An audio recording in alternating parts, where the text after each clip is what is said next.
You're listening to Heritage Radio Network. HRN is food radio supported by you. Learn more at heritageradionetwork.org. This episode of Pizza Quest is brought to you by Central Milling, hand-selected grain, expertly milled for passionate bakers. Central Milling is the farmer, the miller, and the baker working together to preserve American farmland for tomorrow while providing the highest quality flour and grains for the bakers of today. Dating back over 150 years, Central Milling is built on generations of knowledge, and they know that premium flour starts at the source. Employee-owned, Central Milling works directly with their farmers to sustainably grow grains that have exceptional flavor, nutrient content, color, and baking performance, which results in one of the largest selections of premium specialty flour and grains in the country.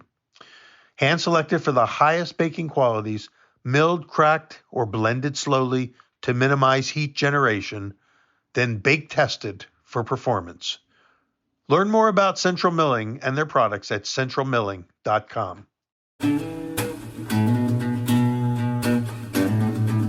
Hi, I'm Peter Reinhardt, and welcome to Pizza Quest. I'm here today with Shannon Mangini, who some of you know, many of you don't know, but you're going to get to know her after our conversation today because I think she's got a really interesting story to tell. Let's talk about a roller coaster ride, and we want Shannon to tell us all about it. Shannon is currently you still with the OTG Management Group, right, Shannon? Yes, currently with OTG. And OTG is, and we're going to get back to that, but OTG is the company that is establishing food service sites, restaurants in airports, among the many things that they do, but trying to raise that game. But I want to get to that in a little bit because that's sort of the end of this story. Your story, well, where you first came on our radar was when you picked up, I think, either franchise rights or some kind of rights to be able to do DeFara Pizza after Dom DeMarco passed away, and suddenly the brand was, trying to figure out what to do next. And all of a sudden you had the rights to do some, I think, out on Long Island. Is that where it all happened? So actually it was during my time when I was working for DeFara the first time around. So we'll get into, I worked for DeFara, left, and then ended up coming back kind of during pandemic. And this was actually the first time around that I had worked for them. This was pre-pandemic. So realistically, if I would have actually opened the shop, and we were very close to doing it, it would have pretty much been 2-3 months, and then we would have hit pandemic. So it was actually, Dom was still alive, his kids, for the most part, running the business. He would still at Avenue J come up, maybe make a few pizzas, go back. But it was kind of during that time where they had opened the second location at the market in Williamsburg. And then that had gotten great traction. And in my thought, I always had wanted to open my own pizzeria, own my own pizzeria. I'd established a very good relationship with the DeMarco family and with Margaret, who is one of his daughters who was mostly running the business at that point. And we had gotten pretty far down the line. We had a whole licensing agreement drawn up. I had lawyers, they had drawn it up for me. We found a location, I had seen so many locations, but one that we felt confident about. I had investors lined up. And really I had done all of the work prior to that. So when it first became something that was on my radar that I maybe wanted to do, I said, okay, what neighborhoods do I want to do this in? What am I considering? Yeah. And I really was thinking Manhattan. And kind of my first thought of, right, how do I kind of go about, what are my numbers going to be? What I think I can do? I can base it off of Avenue J in the market, but a little bit different model, different, Brooklyn, where Midwood is, and, right, Manhattan, very different markets. So my first step and what I did was I went to all the pizzerias that I felt like were maybe comps for what I was looking to do. I would go in there, try their pizza. I would just try to talk to the staff or the owners who were there, engage, what kind of business they did. I would also actually camp out on busy days, not busy days, outside of those pizzerias for hours on end and just kind of see the foot traffic. Pretty serious market research. Yes, because I felt like you could talk to people and, get ideas and get numbers, but to actually physically see it. And for me, this was going to be pouring my life, my heart and soul, my investors, their money, some of my own money. So I just wanted to, dot every I, cross every T. And, I used all of that to then build out some financial models to kind of project and forecast what I thought I could do here. And use that actually to eventually pitch the investors. Well, before you go forward with it, let's backtrack just a little bit, because you're talking about it like somebody who has great sort of financial business, experience. You did start out in the financial world before you even, got into being a pizzaiola, right? Yes. So from a young age, and I think this came from my dad had owned his own business growing up. He had a tennis and sporting goods store in Queens on Northern Boulevard. And one of my favorite things was to go into work with him. And even at a young age, I would say, oh, he runs this place. He's the boss. He makes the decisions. And, I didn't see all the hard work as much behind that. Yeah. But I just thought, oh, that's cool. So in thinking about what I wanted to do and going to college and study, I wanted to go into business. I ended up majoring in entrepreneurship, for that same reason, watching my dad. And I didn't exactly go the entrepreneurial route right out of college. I went right into investment banking and right to Wall Street for a little over 2 years. Well, that's going to pay off now for you. That's for sure. Yeah. So, while that was extremely grueling, those hours are no joke. I joke that my 3 computer screens were my best friends for those a little over 2 years. There were times I didn't see my friends or family for a month or two at a time. But when I look back on it, I don't regret it at all. I think it was a great base. Understanding finances and, kind of business acumen is what really helped me in the roles, each role that I had, after that. And then ultimately when I was looking to do my own DeFara as well. And it's experience that, like I said, in every role that I've had since has been really, really valuable. And banking hours, not so different from restaurant hours. Yeah. Only difference, one you're sitting, one you're standing, your knees and hips and back are screaming. So it's very simple. Yeah, and in the financial world, the opportunity for financial payoff could be great. Yes. In the restaurant business, not the same odds. No, not as much. And I think, part of me going into finance was kind of herd mentality, where I'd grown up. The school I was in, it pretty much was a filter to Wall Street. So it's kind of like I got in that herd mentality. Again, don't regret it because it gave me a great base. But the other thing was I wanted to become financially independent as quickly as possible. And so that really allowed me to do that. The other thing it allowed me to do is when I was looking to do my own projects down the line, I had some money saved up that I could put towards that to help keep as much equity as possible if we did open. Beautiful. Yeah. But somehow you ended up at one of the most famous, iconic pizzerias, in the country, if not the world, DeFara's, with under sort of the Yoda of maybe, I don't know, the Gandalf of pizza, Dominic DeMarco. What was it like, and how did you end up, getting in there? Is it just a place you had known from childhood, or what? And what was your relationship like with Dom? Sure. So, growing up, my dad, we had always done pizza tours. When I traveled for sports, it was always, all right, what pizzeria are we going to now? And through that, he had ended up developing, DeFara was one of the spots we would go to. He ended up developing a really nice relationship with the owners there, particularly with Margaret, some of the brothers.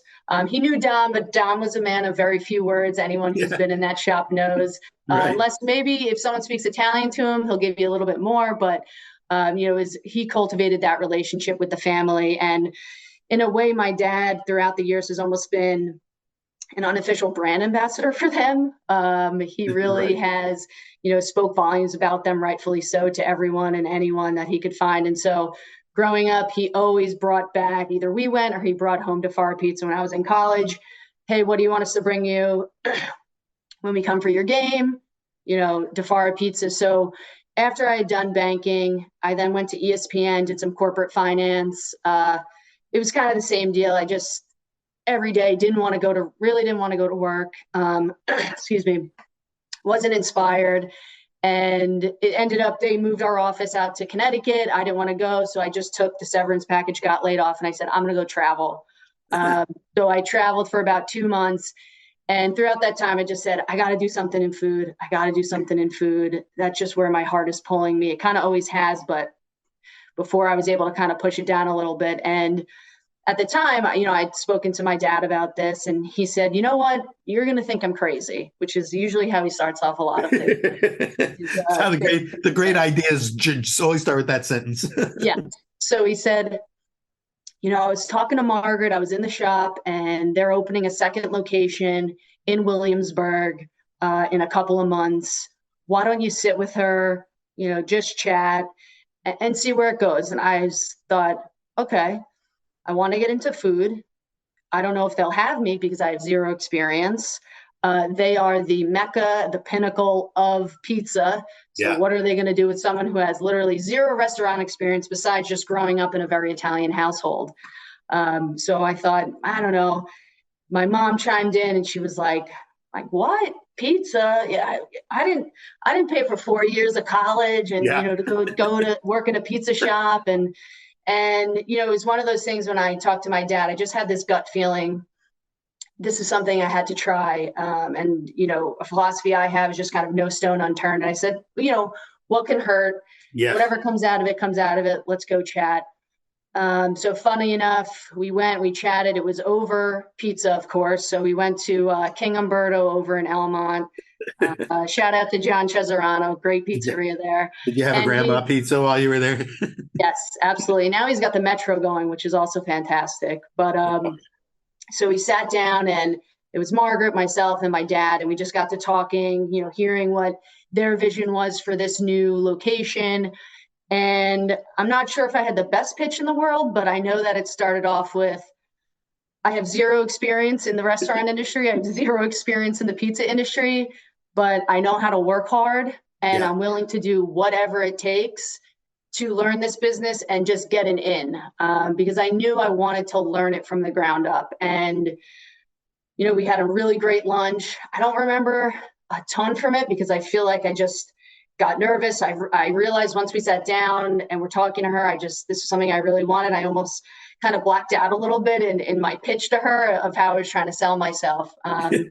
And, we got on very well. And she was like, let me think about it. Let me talk to my brothers, see what we might need and where we might need help. So, I heard back from her, I think within the week, and she said, we can always use extra hands.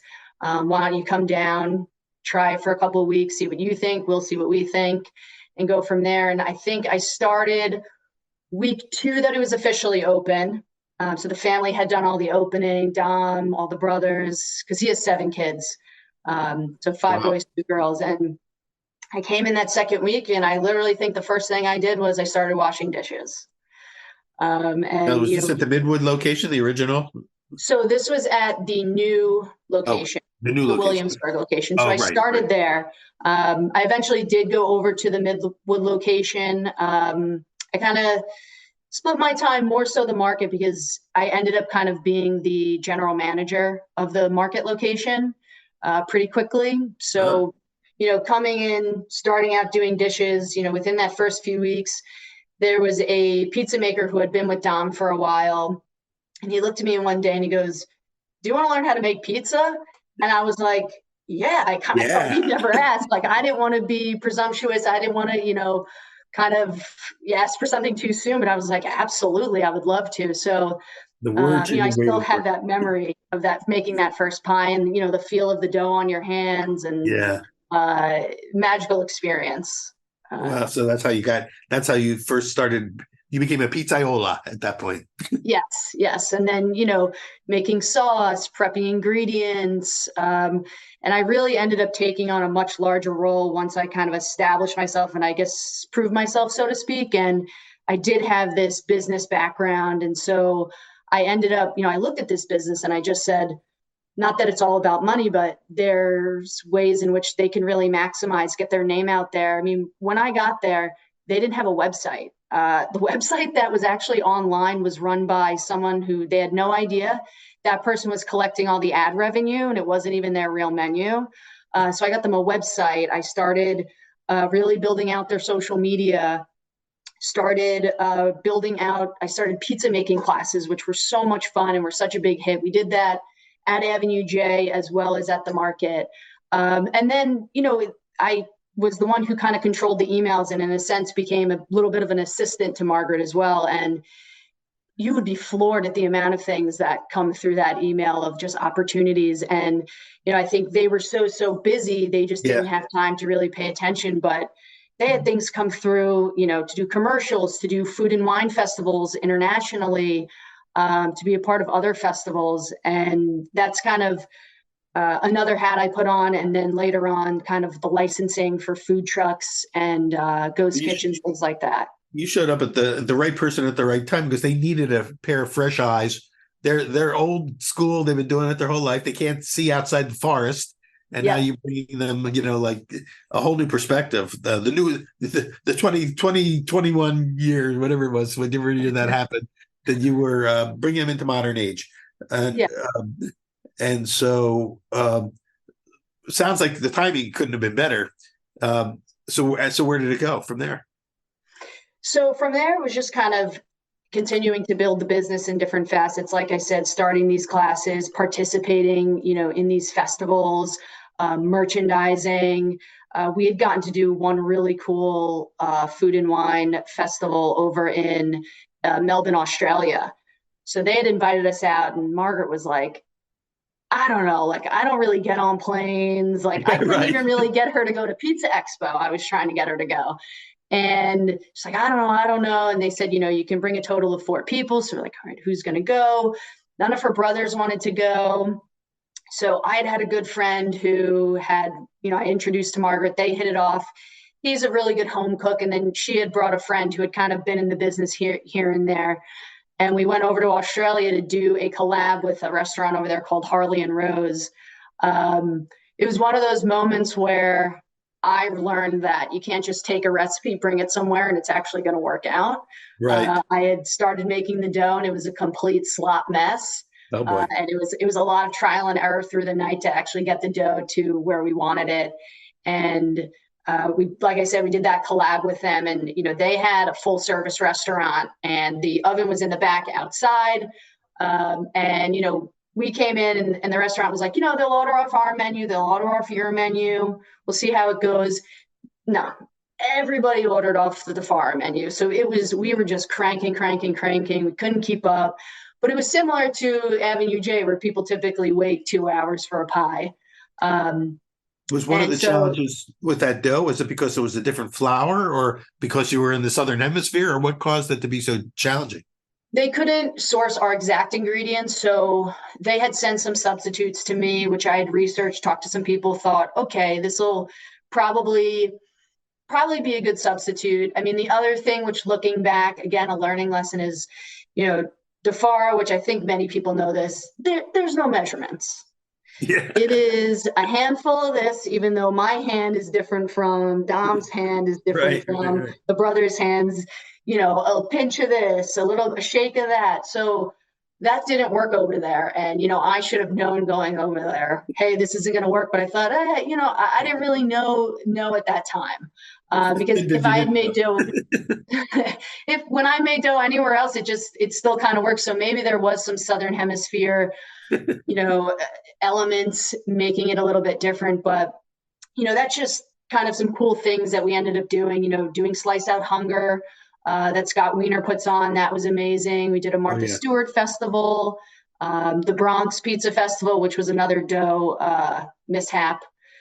We ended up borrowing dough from another pizzeria, unbeknownst to everyone there. But hey, you know what? I wish I remember their name. It made a great pizza.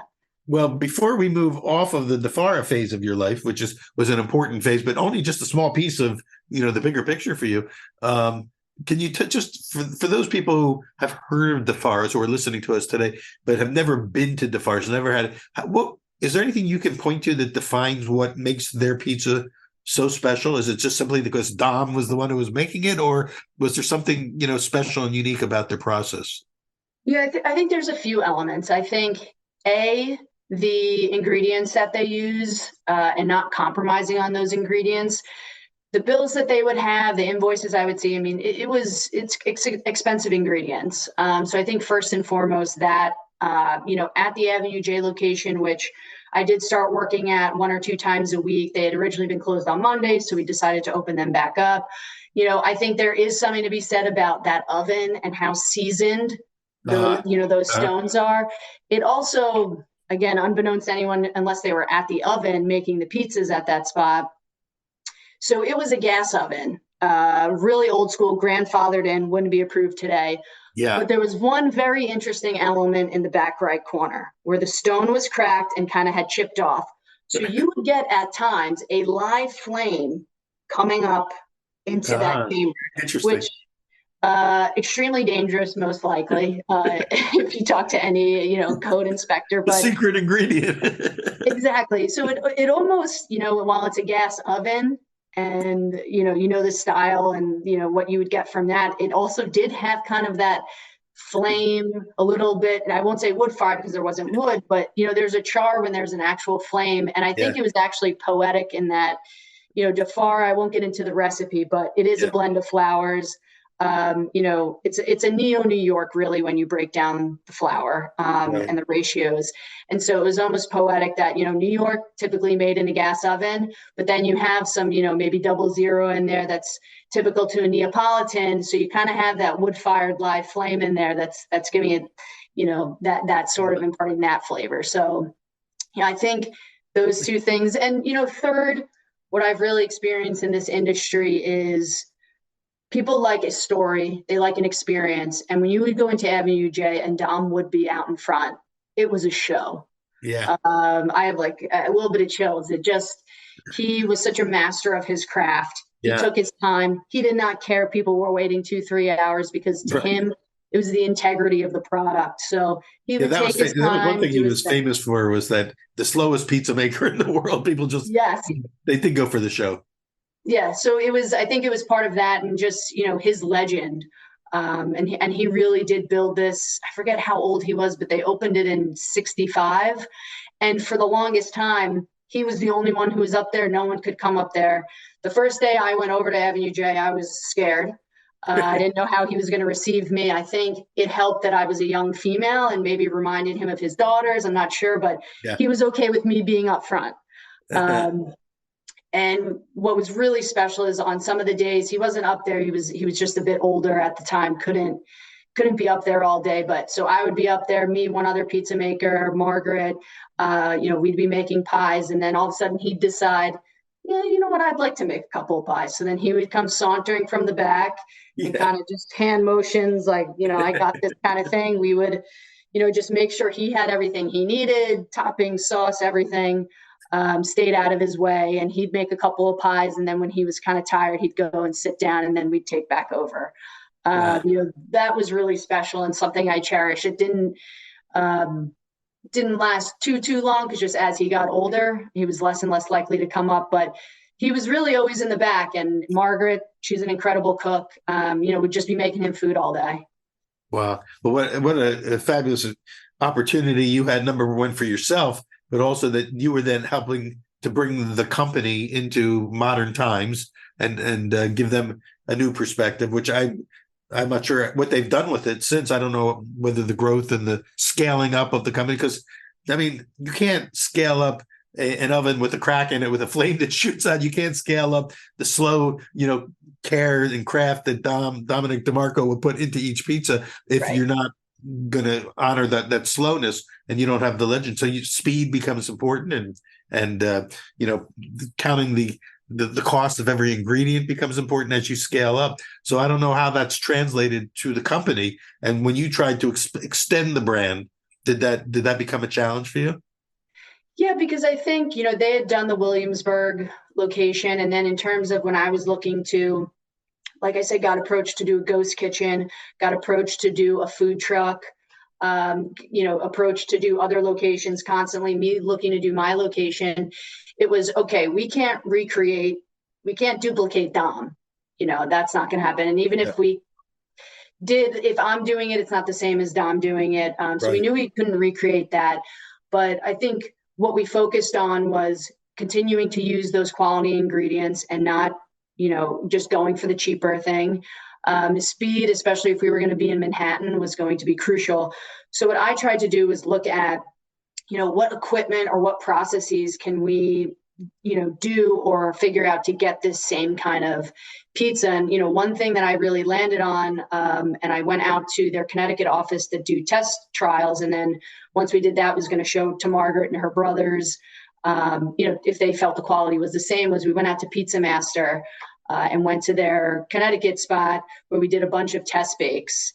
And funny enough, my dad was there as well. And he was like, this is just as good as anything I've ever had there. Like he was like, I don't want to make you feel bad, but going in, I wasn't sure you're going to be able to do this and recreate it. But he was like, you really did. And, there were some other things that, Dom had done in kind of a longer time ago, we're talking 20, 25 years, such as, finishing the pies with really aged Parmigiano Reggiano, things like that. Yeah.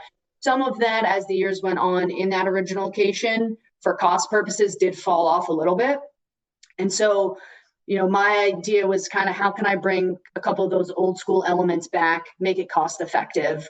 And I tried to recreate his actual older recipe and make it cost effective. So it was kind of playing around. I really love the Pizza Master. I thought it created an excellent DeFara round, an excellent DeFara square. Uh-huh. So something that the family would approve. So it was working. You were making that transition, into a modern iteration of DeFara, and then, but you're not there anymore. So what happened to you? At some point, you decided to leave DeFara and go into, your story continues, and you ended up, that would be enough experience for some people to go, I could live on that for the rest of my life. But then you've taken a couple other steps since. So take us through the transition of leaving DeFara's and going on into the restaurant business. Sure. So it was a tough decision to leave, but I think in my gut, I felt like I had learned a lot here. I had been exposed to a lot. I think when my licensing deal kind of fell through, I was a little bit like, I can keep working here, but there's not much more for me to learn. And that next step was going to be the licensing. Ultimately, the family just didn't want to do it. And that's fine. I understand that, you got to make a decision for yourselves, your business. So I kind of said, I need to move on. And, in my mind, I knew I wanted to get full service restaurant experience because, I thought maybe one day I open a pizzeria, but in that pizzeria, I was even thinking about, I wanted to do little apps and salads and get a little more creative with it. The old DeFara menu actually had a lot of that stuff on it too. Heroes. So I wanted to bring that old school piece back. So I'd already had in my mind, I want to get some full service experience. So I went and did that with a group in Manhattan, about like a 250 to 300 seat restaurant. Wow. So I had worked for them, serious volume, serious covers, and I was a manager for them. And I was doing that. I learned a ton. And then March 2020 happened. We kind of all know how that went. Yeah, so it's kind of like hitting the wall. Yes. So I went in for my closing shift. I was the closing manager typically. And, we had a call at the end basically saying, New York's shutting down on Tuesday. No one come in for work tomorrow. So I was like, okay. It was literally the closing shift. Yes, literally the closing shift. So, kind of what do I do now? What's going on? What's this COVID thing? How long is it going to stay around? And, we had realized it was probably going to be a little bit more than 2 weeks. So my friends and I at the time said, let's get out of New York. We actually went out to California and Sedona and just enjoyed ourselves out there. But while I was out there, I went in Phoenix, I went to Chris Bianco's spot and just, fell in love with his pizza. Yeah. It kind of reinvigorated me back into that pizza mind. I was like, God, I love this. I got to get back to this. So when I came home from that, me and my dad were like, because he was basically laid off at the time as well. Same with my mom and my brother. And so I was bored. I was like, we got to do something here. What are we going to do? Yeah. Margaret actually this is where I go back to DeFara. Margaret had needed more people because Avenue J was busier than ever because now people didn't have a job. They could wait 2-3 hours for a pie. Right. True. And then she was also building out a Gold Belly business, which was flourishing throughout the pandemic. Yeah, that was the explosion for Gold Belly. which is Yes. now becoming one of the great success stories of the food service industry. Great timing for him. Yeah. Hats off. Really great business, because kind of before we were like, what's this Gold Belly thing? I don't know. They had been trying to get us for years before the pandemic. But anyway, we jumped into that. So she was sending out really hundreds to thousands of pies a day. So I came in, I was doing production, I was, overseeing the whole operation, and then a day here and there working at Jay again. Wow. And, also while I was doing that, I just said again, like this, I'm back in it. It's nothing that's that new. So my dad said, hey, why don't we maybe do some pop-ups? I had a friend who had a wood fire trailer. They were going to let us borrow it. And I said, all right, yeah, let's try it. First, we didn't use the wood fire trailer. We had a friend who had a B&B out on the North Fork on Long Island in Jamesport. They had some ovens, and we would go out there. We set up at the B&B. We tried to advertise a little bit. What was amazing was that area was, no pun intended, but super hungry for some sort of food establishment. And in that neighborhood, you could kind of walk there. So we opened up there, was running the pop-up out of there under the DeFara monocle. And it was great. We had so many people come out. Paulie G came out. That was really fun. We had a lot of other people. My family came out. It was just wonderful because it was a place. I was in the kitchen pretty much by myself. My dad was front of house. So we were really a two-man team there. And then, they had this beautiful outdoor seating. So it was just really nice in a time when it was, things were sad, a lot was going on in the world, but you saw everyone kind of come together, and they were, laughing and enjoying the pizza, and the beach was right across the street. So we would do deliveries to the beach, just a safe place that everyone could be outside. And that was our first pop-up spot. Then we started talking with wineries and breweries throughout Long Island, ended up popping up there, had the wood-fired oven. And we didn't do just pizza. I mean, we were doing lobster rolls, chicken fingers, garlic knots, pretzels. It was You and your dad seemed like a real dynamic team together. Yes. So I had the kind of the food portion on lock. My dad is the ultimate salesman. He could sell ice to an Eskimo. It's insane. Yeah. So he was all front of house, and that was his jam. And we worked really well together. I think they were long, long days, and there were times where, working with family can always be tricky, right? Yeah. But I think me and my dad have such a wonderful relationship that at the end of the day, no matter what happened, it was always just like, yeah, you didn't mean that. I didn't mean this. We were just stressed. We had to get the order out, and we were fine. And the other beautiful thing about that experience was it wasn't just my dad. In the beginning, it started as the two of us, but my uncle had saved the day a few times. My little cousin started working for us, which was one of my favorite parts of it all. He was an incredible worker. My mom would come out. My brother came out and helped. My aunts, my grandmothers came out. They didn't help, but they were taste testers. This sounds really like a made-for-TV Hulu series or something. It could have been. I mean, the Mangini. At one of the breweries, it was really, we had tickets. It was timing because, chicken fingers, lobster rolls, pizza, all different timing. Yeah. My parents aren't from the restaurant. They didn't understand all of that. And so I did have a few Gordon Ramsay moments where I was just like, how much time on this? And, I'm yelling out. And, but like I said, at the end of the day, we had such a good time with it. Great memories. And it was hard work, but, I'd do it all over again. But that now led to the next step in your career, because we're still like just taking steps by steps to become who you currently are. Yes. So kind of coming off of that, I was still working for DeFara. And then at the time when I was doing the pop-ups, I was basically working 7 days a week. Once winter hit, the pop-ups kind of fell off. And then, we came into the new year of 2021. Yeah, 2021. Amazing how much happened in such a short period of time. Yes, a lot happened. And in about January of 2021, Steven Starr had reached out to me. I had been in previous talks with him a couple of years prior when I was kind of the Smith, and I had been talking with them a little bit. They weren't ready at the time, I think, to either take me on or kind of do something with pizza. So in January of 21, he had reached out, and, I was kind of ready again to move on. And, for me, he's also kind of the mecca of restaurateurs. Going to school in Philly, I used to save my work study money to then go downtown and just go to all of his restaurants. Oh, really? So you spent a lot of time in Philly. That's my hometown.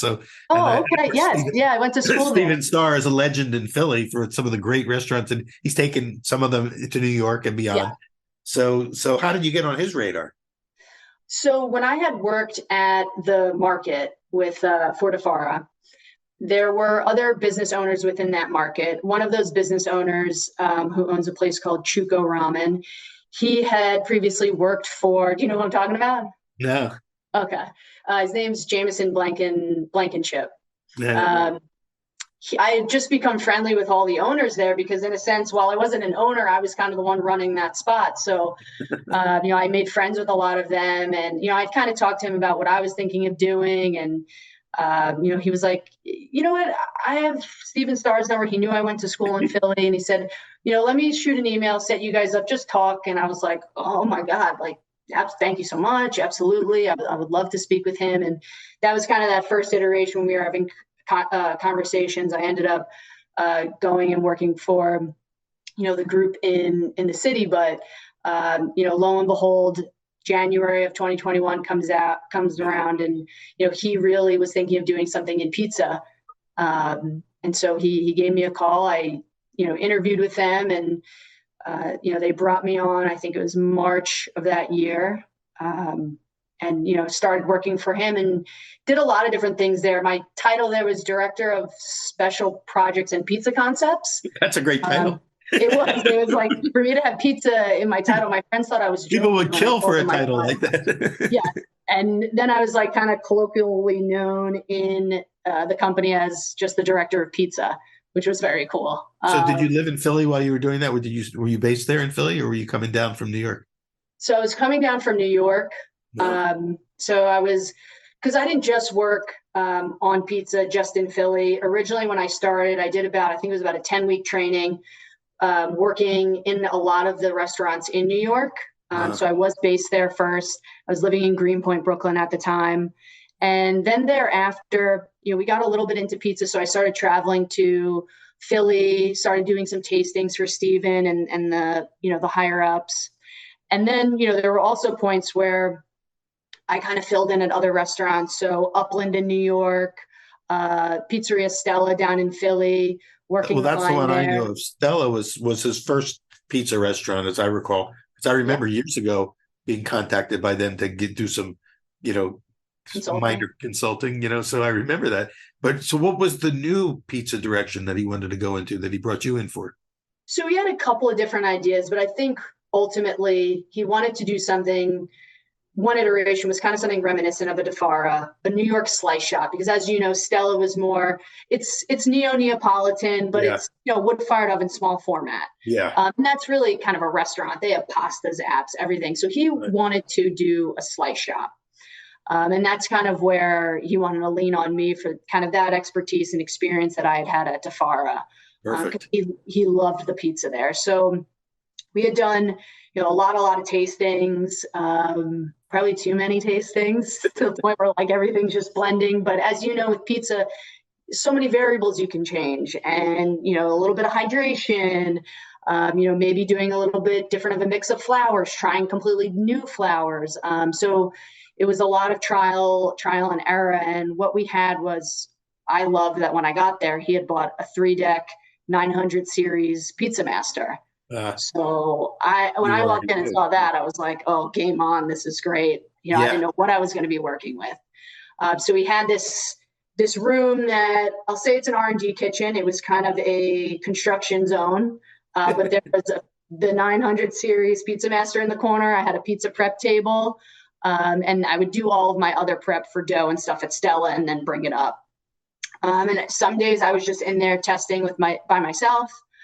We would have tastings. I also worked with a very, very talented chef that still works for him, Shane Solomon. And he and I were the ones who were really going to be, bringing this concept to fruition. And So while we were there, not just doing tastings, once we found our first spot, we really started looking at, okay, square footage, what volume can we do out of here? We're looking at, schematic layouts, where are we going to put everything? What's the flow going to be like? And then I would, because of my background, one day be making the pizza with Shane, but then I would also maybe the next day be putting on the blazer and going and talking with finance and looking at construction budgets, pro formas, things like that. And, same thing with marketing or, kind of any other facet that, you need to open the business. And then I would also be there for when we started construction, because we did start construction on an original place. I was the one there meeting the GC and, talking on calls with architects and engineers and stuff that was kind of over my head, but all I did was took notes, and then I would Google everything and try to figure out, You're what kind of like exactly a project director at that point. I was. I ended up being project managing it. So I was really involved in, every facet of it. So this is like once again, I hate to rush through this because before we run out of time, we still have a whole other step in your career ascent. Once again, you had a job that many people would be so happy to just say, run it out there. You were one of the great restaurant groups in the country. A visionary restaurant leader like Steven Starr. Did the Slice Shop idea ever scale out and kind of happen? Is it going now? So unfortunately, the original one I was just talking about, where we were kind of, I would say, halfway through construction, had really started on a lot of marketing. We had done, a lot of renderings. We had ordered a lot of equipment. We couldn't end up going there due to kind of technical reasons of the building it was in, the condo association that was a part of it. So we couldn't go there. We found a second location. Shane and I had just kind of looked at numbers, looked at operationally. We said, probably isn't going to work. Then we looked at a third location, which would have been more of a full restaurant, similar to Estella. Yeah. And I think at the time, he just felt like, I thought this was going to be a slice shop. I think that's really what he wanted to do. Also, he had been approached to do so many projects coming out of COVID that were, 15, 20, 25, 30 million a year kind of restaurants. And, a lot of his focus went there, which, I completely understand it. It's a business decision. So it never came to fruition. It's amazing you can get that close, and then go, not quite yet, because, and of course, the Slice Shop concept right now is about the hottest category there is in the pizza world. So it was heartbreaking, honestly, because I had come there with a lot of high hopes. I understand the decisions he made, and ultimately it was one of those things where I felt like, okay, I need to maybe move on. And I said to him, as I was leaving, please, if you ever consider doing this again, give me a call. Even if it's in just some sort of consulting capacity or, just to maybe be a fly on the wall. I'd love to hear from you. Well, one thing we've learned about you in this conversation so far is you're really resilient. Number one, you're really resourceful, and you don't burn bridges. You went back to DeFar. And so you've kept your friends, which is a great thing. And who knows if you'll end up back there, but you had another card to play. Somehow you ended up, working in for OTG, right? And that's a management group that operates restaurants everywhere, but mainly known for the airport work, right? Yeah, so OTG is an airport concessionaire, and they had approached me kind of at that time where I was really, I don't know if this is going to happen at Star, and, I feel like I need to go and do something else, maybe come back if they change their mind. But, what really attracted me to OTG is they're game changers in the airport concession space. They really put their money where their mouth is in terms of food quality. If you've been to the New York airports, they're in JFK, they're in LaGuardia, they're in Newark. They do things like hand making their own pasta at airport locations. A lot of Italian brick and mortar restaurants don't even do that. So there's just, when I heard that, and coming from, like a slightly chef background in pizza, that was something I felt like I could get behind. And then the actual job itself. So I'm the senior director of partnerships and brands. So I do talk food. You get these titles every time you make a leap. You get these great titles. You got a wall of all the titles that you've had. But it was just, I got to do and talk all day, every day about food. So part of my job starting off is, we think about an airport that we want to go into, a city. Or we think about airports that are kind of releasing these things called RFPs, requests for proposals, where they're saying, hey, we want new concessions. So what I do first is I'm researching what food concepts are there, what's popular, what do people love, what do I love when I've been there, what do friends that I have live there, what do they love? And I reach out to them and I talk to them about OTG, see if they'll want to be a part of our bids, and basically onboard them. And we're licensing their brand and everything, which was also something that my DeFar experience kind of came in handy with doing my own licensing and then licensing deals for them. So then once we have them onboarded and a proposal is released by an airport, we'll look at kind of the aesthetic and theme they're going for, and then how do we want to strategically think about, the brands that we have and where we want to place them. And within this job, I get to sit in on menu development conversations and actually have a say. This company, it's incredible in that, even I've only been here for 6 or so months. My opinion and my thought is valued, and I actually have, a say, and it's just wonderful to be talking about things I love all day. And the best part, and this is similar to doing something like this with you, is you meet so many people. I've met so many wonderful business owners and, have made relationships. And, the one piece that I try to bring to this job to kind of a little bit make it my own is I really like to look for brands that not only have good food and a good reputation, but maybe are women owned, minority owned, different groups that maybe don't always get these chances. And that's kind of like my little way of giving back or doing something good. And also just, what I would love to see, because I was almost a female business owner and I know the trials and tribulations I had in doing that. And so you're also part of that community of women in pizza. Yes. That has been really helping to, again, extend that concept, the brand of, women ownership and women taking the front role. Exactly. It's again, we're in a new age, we're in a new era. And it sounds like you're part of, not only being part of it, but working with other people that are like that. But the thing that about the airport concept that kind of blows my mind is, having eaten at many airport restaurants over the years, it's always underwhelming experience. It's you always feel like they've taken famous brands and you're getting the B or C team version of that particular brand. So for you to be able to create a shop in an airport where you have all sorts of challenges, like whatever the rules are within the airport itself, the unions that they have to work with, or there's food service companies that they have to deal with there. So you always feel like you're working with one hand tied behind your back. How you pull that off is, I think, pretty. It's got to be a great story. Yeah, I mean, look, like you said, it's one hand tied behind your back, and really the other hand is tied there too, because if you think about the mindset of a passenger coming through an airport, they're stressed. They're rushed, especially, maybe they're running late or they have kids, and it's sometimes they're already in a bad framework, and, you come in and you might have an experience, but you're already in a bad headspace. So then that passenger not happy with things. And I think the other piece that OTG does well, it's because we actually staff and we run all those locations, is, bringing hospitality to the airports. We try to do that. We try to mitigate that stress by, we have at some of our locations where you can just order off of the QR code and get the food even faster, because most of the time it's before they sit, how long is the food going to take?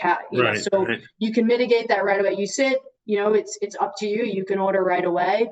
And we do operate in smaller kitchens.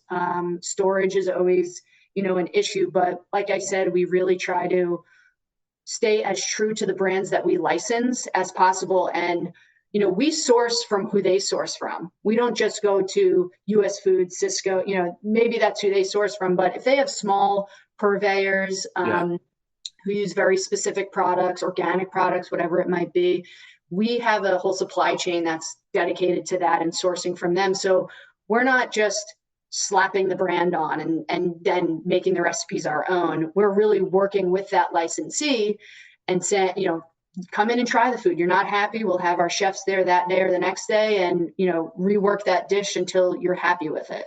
Awesome. So we really take the food quality piece very seriously, and then bringing some of that hospitality. I'd say with Shannon, the game changers. I feel like I could spend the whole rest of the day talking with you about this because to me, this is fascinating. Your whole story is fascinating. Here you are. I'm looking at you. You've got to be, are you 30 years old yet? I'm 31. I'm 31. 31 years old. You've lived a lifetime of lifetimes. Each one of these adventures that you've had has been, not only fabulous for your experience, but it's like it's a lifetime unto itself. So you've accomplished a lot. I feel like you're just still at the beginning of your career, and who knows where it's all going to lead. And so I'd love to have you come back another time, and maybe also when you have some particular, let's say, if you've launched some new brands at the airports, to tell us about them. Absolutely. Yeah, I'd love to get into that right now. I know I had said to you I can't because it is confidential, but I think the one thing coming off of this, and if anyone who listens to this can take it away who isn't in the industry or is thinking about it, look at where I started. And, now I've had a bunch of positions that were really fun.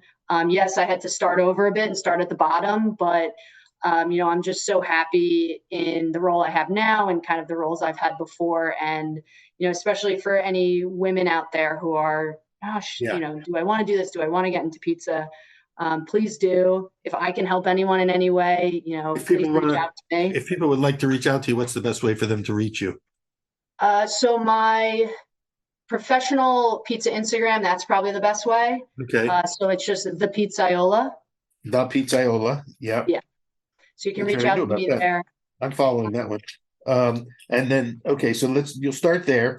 I'm going to write this down so I can put this in the notes when we post this to the show. The Pizzaiola. Right. Yeah, with an A. And the other thing, I would say that really I ran up against was every single person in my life told me not to do this, told me not to go into food, not to go into pizza. They thought I was crazy with, the education I was fortunate enough to have. Yeah. Don't do this, don't do this. The one person who told me to keep going was my now wife. She's the only one who was like, yeah, you got to do this. Like, you got to follow your gut. You got go do this. Yeah. And I don't know without her if I would be sitting and talking with you today. I really don't know. You gotta have that one person. Yeah, absolutely. Well, Shannon, it's been a delight talking with you and getting to know you, and can't wait to hear. I feel like we're just at chapter 1 or 2 of an unfolding saga. Like I said, this could be a TV series. So we'll work on that together down the road. And also now, from one takeaway for me from this conversation is if I know of any brands, emerging brands that might be appropriate for airport, please, should I send them to you? Can I put you together with them? Please send it to me. If we are thinking of going after that market or we're currently in there, absolutely. It does go along with the cadence of when the airports are actually releasing their concession spaces, but I value that most. I love word of mouth. And thank you so much for having me on this. When you had approached me, Alex had said it. I was like, why would I don't know. He wants me on this because you just interviewed Wiley Dufresne, and then you have my pizza gods who are Laura Meyer, Audrey Kelly, Nicole Bean. Those are those are the gods to me. Well, and again, you paid your dues. You've networked with some of the best and the brightest, but this show is really more about the quest than it is even about the pizza. The pizza is just sort of I call it the MacGuffin of the show. We hook people with pizza, but we're really talking about this deeper search for meaning and purpose in life. And I think that your journey, personifies that. You've been digging in, you've been searching your short but whole life, to answer those deeper questions. And I think we still only just scratched the surface today. So I would love to continue this conversation in the future. We will we'll get back with you and give you a chance to get some of the concepts up and running so we can actually talk about some of them too. I'd love to do that. Absolutely. I would love that, Peter. Thank you. All right. Well, Shannon Mangini, thank you again for being on Pizza Quest today. Thank all of you for joining us today. Stay tuned for future episodes. And, it's a little bit down the road. We'll get together with Shannon again and catch up with the next iteration in her story. Thanks, Shannon. Great. Thank you. Have a good one. Thank you.